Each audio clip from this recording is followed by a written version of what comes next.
Hey everybody, we're here at San Francisco CrossFit with Kelly Starrett, Mr. Supple Leopard, MobilityWOD.com. Thanks for taking the time to join me today. Absolutely. Yeah, so I got a couple topics I want to talk about.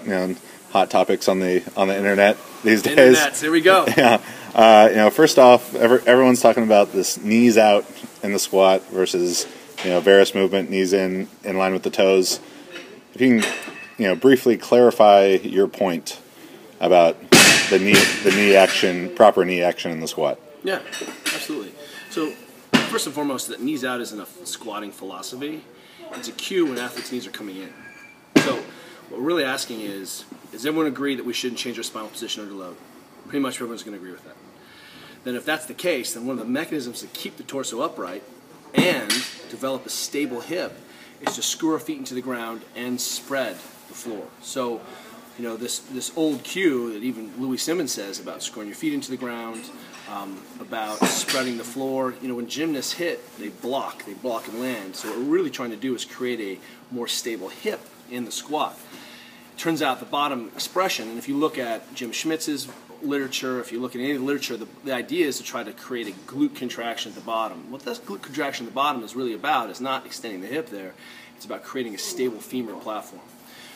Knees in happens when people don't force that hip into a stable externally rotated position.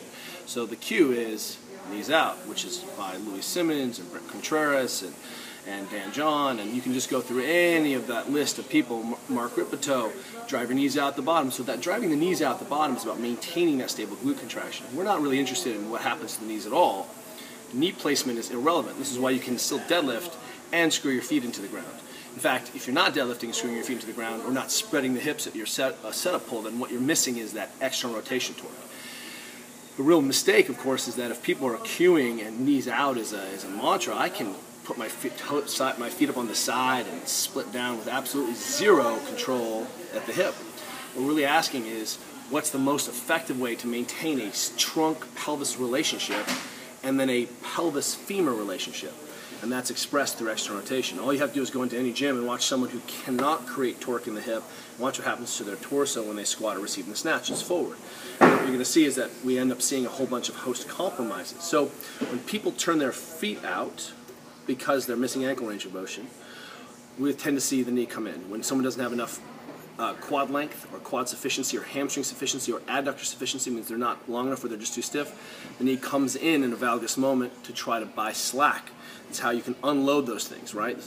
And then the third piece is that when someone's missing internal hip rotation, the knee comes in to buy that. So show me that you've got normal ankle range of motion, normal quad excursion, normal hip and hamstring excursion, and you've got full internal rotation of your hip, and then you're a skilled athlete, and you won't see much deviation of the knee.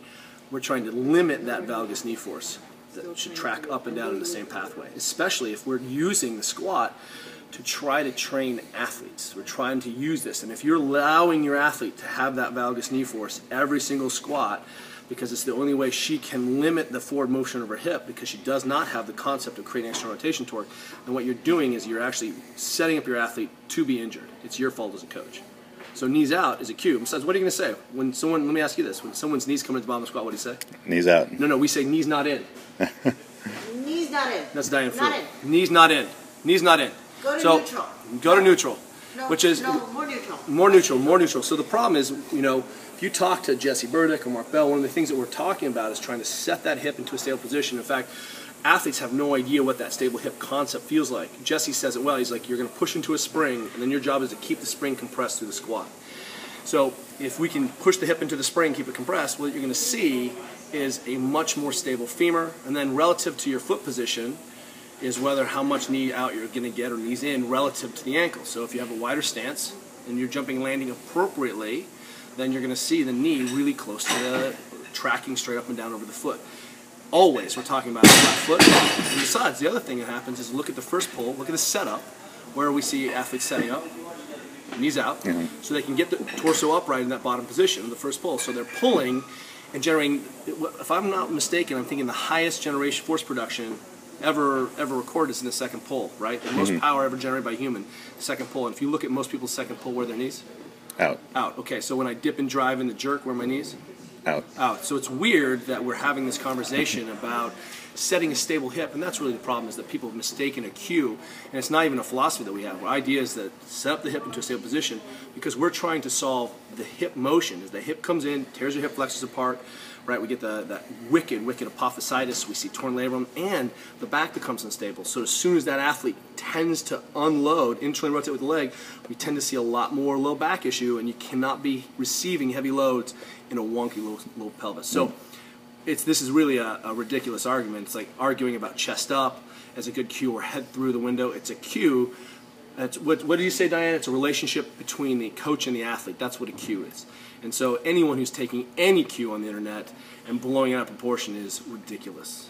So, talking about why the knees out is important, you're discussing all these different movement deficiencies, and that will lead a lot of people to want to implement corrective exercise, which is kind of like a buzzword in the industry. It is a buzzword, isn't it? Yeah. So, well, so this is interesting because my background is working with athletes, right, and coaches, and I don't think people understand that, I've had a chance to work with Glenn Penley and his lifters, and Spencer Mormon, and, all of these kids that we see, John North and Donnie Schenkel, plus I know all the powerlifting kids, right? So I have my hands in those athletes. I work with professional football, I work with NBA, I work with NHL, I work with Major League Baseball, I work with professional soccer.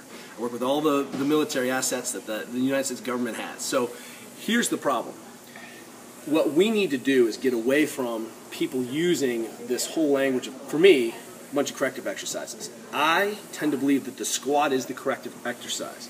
The problem is, and the way I treat as a physio, is instead of using a bit of tricks to try to cue the body into position, what we need to do is scale or practice the skill. So if we're talking about improving your squatting, the thing that we need to do is squat.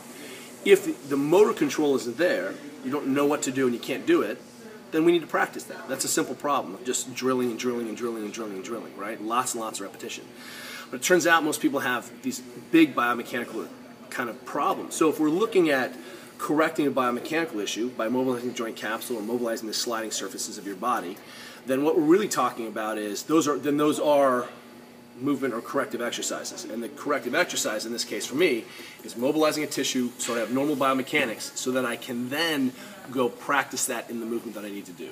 Movements are very specific, but they have these global underlying principles. So what's nice is that the idea is that they translate to everything else, right? This is what the reasons I squat, not just so I can be big and strong, but so I can effectively generate force from the hip and be a better runner, be a better cutter, or play better football. So our model here, and it's not the only model, but our model is we want to spend our time in the actual movements that we're going to be doing.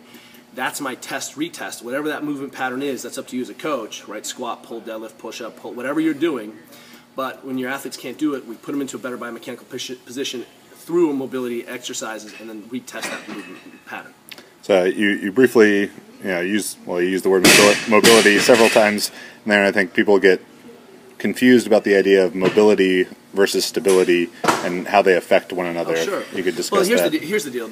It's not, people say, do you train mobility or stability first? And this is just a ridiculous statement. Here's the deal. Most people don't understand what the stable position of the joint is. In all ranges of flexion, for example, it's an externally rotated torque. This is why we break the bar when we bench press, or we say armpits forward, elbows forward when we jerk, right? It's putting that armpit into a stable position to handle peak load. That winds the joint up, puts the scapula in a good position, all my musculature turns on, and the connective tissue works around that joint to support it. If you can't get into a stable position mechanically, consciously, then you will always be floating around. So, for example, if you don't know that, you might put your arms up over your head and your elbow goes out. This elbow out position we see a lot in pressing. For example, in the bench press, we see the elbow flare out, right? Mm-hmm. This elbow flare on the bench press is an error, is it right? Yeah. That elbow flare on the bench press happens when it gets really heavy, doesn't it? That elbow flare on the bench press is the equivalent of your knee coming in when you squat, just so we know. It's the same pattern. I'm impinged and I can continue some work. The issue is, if someone just doesn't know where the stable position is, then they're going to be flopping around. So overhead, if I bend my elbow, for example, and I'm pressing out, what I've done is I've internally rotated the capsule, unwound the capsule of the joint, which allows me to have greater range of motion, but instability in the joint. The joint is not in its congruent, mechanically stable position. So you can have instability because you don't know what you need to do. And this is why people need a coach and why we practice getting tight, and all our cues are either about organizing the trunk Squeeze your butt, big breath, get tight, rib cage down, head through, tongue to the roof of your mouth, head neutral, right? All of those cues are about spinal stability. And the secondary cues are usually about rotation. Punching the ground, spinning into the floor, armpit forward, break the bar, right? These ideas are about creating rotation. Front foot turns in so you can externally rotate, back foot turns in so you can internally rotate the hip during the jerk, right? So the real question is, can the athlete get into a stable position consciously? If they can't do it, then what we start to see is the role of sort of dysfunctional tissue. So if someone is mechanically compromised, then the default is to go to these unstable positions. So if you don't have enough capsular room, or your lats are super tight, or you're banged down or tacked down, then what's going to happen is your arm goes overhead, or even triceps tight, you're going to internally rotate to an unstable position. So you can't have good function without stability. You have to have range of motion to be able to express that stability. But the first thing that we're always assuming is that athletes can do it if we ask them. So let's have them working at the limits of their stability. So it's a component there. It's not stability first. There's no magic stability exercise. Every single movement we do has a stabilization component. That's why we do them. It's our inability to coach that. So mechanically stable ankle, for example, has an external rotation force through the ankle. If you squat and jump and land and your arch collapses, your foot's on the ground, if your ankle goes from stable, unless you're on an unstable surface or you're cutting, but if you're going straight up and down, your foot should remain straight up and down and neutral. If your arch collapses and you see the Achilles start to go in and you kind of become valgus and pronate, that's a destroyed joint. That's the equivalent of rounding your back when you deadlift. So the question is, where's the stable position? Well, if you just stand and try to have your knees track your toes forward, you're going to see that your arches will collapse if your knees track your toes. In order for your arches not to collapse and your foot not to collapse, where do you have to go? Out. Say it. Knees out. Knees out. That's fucking weird, right? So our point is, it's not even about knees out, though. It's about creating torsion force, a stability force through the system. It's the external rotation torque at the hip makes the knee stable and also makes the foot stable. The problem is we're talking about what the foot or the knee is doing when we should be talking about the principle's doing. Hit the ground, screw your feet into the ground. That's how we make a mechanically stable arch. If your knee comes in because you're not creating that torque because you don't know what to do, then we're going to see the knee become unstable and the ankle unstable. So there's that example. It's a symbiosis. I have to know what I need to do to be able to be stable, and then I also have to have the mechanical efficiency and sufficiency to be able to get there. Awesome. And I'm sure everyone out there has heard of becoming a supple leopard. How to become a supple leopard? Becoming a supple leopard. Becoming a supple leopard. Becoming a supple leopard, and all the great information in that and different drills. What do you think is the best way that a coach or athlete can implement what that book great talks question, about? because all the coaches out there, right? Because, I mean, working with athletes is fun, but working with coaches is the best because they're going to impact most people. Here's the deal. You've just run a diagnostic on your athletes. You deadlifted, right? So if you see during the setup early reversal, right, someone's rounding during their setup, what is that? That's missing hip flexion, period. So what do you need to fix? Hip flexion. So what you've just found out about yourself, if you're doing a pistol, we don't even care if our athletes can do a pistol, but they have to get into the bottom position of the pistol because that's full hip flexion and full dorsiflexion. Okay. That's normal dorsiflexion. Every human being should be able to squat down, ass to ankle, feet together. If you can't do that, it turns out you're missing ankle range of motion or hip range of motion, right? So that's why it turns out that what's great about all of the lifting that we're doing is that it matches precisely the American Academy of Orthopedic Surgeons, the American Academy of Family Practitioners, Norkin and White, the range of motion in the physical therapy world, is that full internal rotation of the hip, full internal rotation of the shoulder. Turns out that's exactly where the bar hits you in the hip.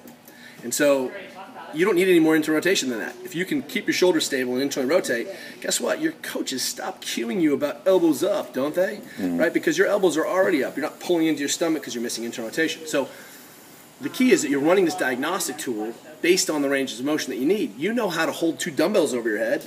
You're either full range of motion or you're not. So if an athlete has the elbows bent and they're internally rotated and they can't hold the dumbbell over their head, they're not full range of motion in the shoulder. So what do you have to fix? Full range of motion in the shoulder.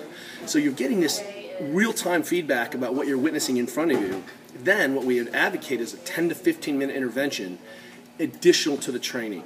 You need to only spend 10 or 15 minutes solving one problem at a time. Turns out you're going to use your pecs for a whole bunch of different things, right? So but if you solve the pec problem here, well, it turns out you're also going to be using your pecs, and your pecs are going to be compromised or implicate when you go chest to bar or row or start on the bench press, right? You're going to see these patterns everywhere. But you've had a chance to correct a specific problem on the spot. 10 or 15 minutes of noodling around with your biomechanics afterwards is our prescription. So you only need 10 or 15 minutes of mobility work a day, and I say mobility as in, do you have the range of motion? You just practice that, right, the skill, and then do you have the biomechanics? Well, let's use the mobilizations as skill transfer exercises to do the most important thing. What I want people to do is not stop coming into the gym and laying down on the ground and rolling. That's not a good use of your time. You need to get hot and sweaty and warm up and practice. Then learn something about yourself, then go fix it afterwards. 10 or 15 minutes a day, 7 days a week, and that's really manageable. I know you got 10 minutes. I know you do. Awesome. Thank you very much. So people can, of course, check out Becoming a Supple Leopard. Look at your stuff on mobilitywad.com. That's right. Any other exciting new things that people should be on the lookout for? We're trying. We understand that you're catching as a coach all of the problems in your gym, and we're trying to build better tools for you. And we have another course coming out, training the injured athlete. Because what's happening is the coach is now the center of the universe for strength and conditioning and rehab. That people are kicked out of rehab, sort of incomplete, not ready to play. The coach has to take up the slack. So what does that mean? How do we go there? That's what we're working on next. Better tools for the coaches. Awesome. Thank you very much, Kelly. Thanks, man.